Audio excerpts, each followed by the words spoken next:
It'd have to depend, because when like looking around houses, like when looking for my second year house, which I'm in now, we looked around a few and the environmental factor wasn't probably like the biggest on the list. It was almost like, which one could we see ourselves living in?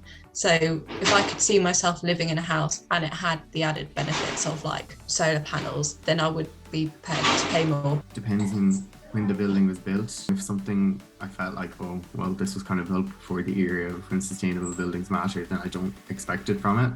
But if something's brand new and it's just being thrown up, yeah, well, they had the time and energy and they definitely had the attention to do it. So it's like, I'd expect it from them. But if something was a couple, maybe 10 years old or whatever, I wouldn't really expect it, to be honest.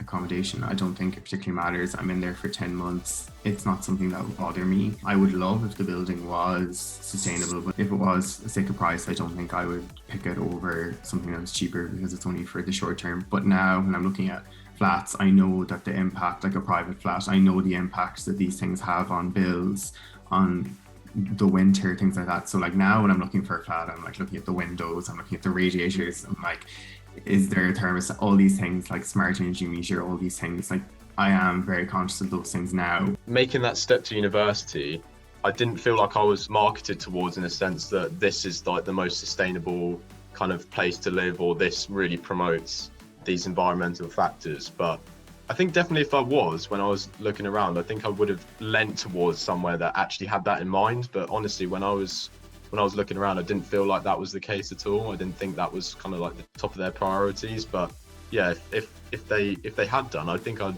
definitely be looking more towards those that had that in mind. They're going to make you pay that sustainable surplus. They're going to throw that in there, you know, like, oh, we invested in this because this is what the generation care about, but let's charge them for it.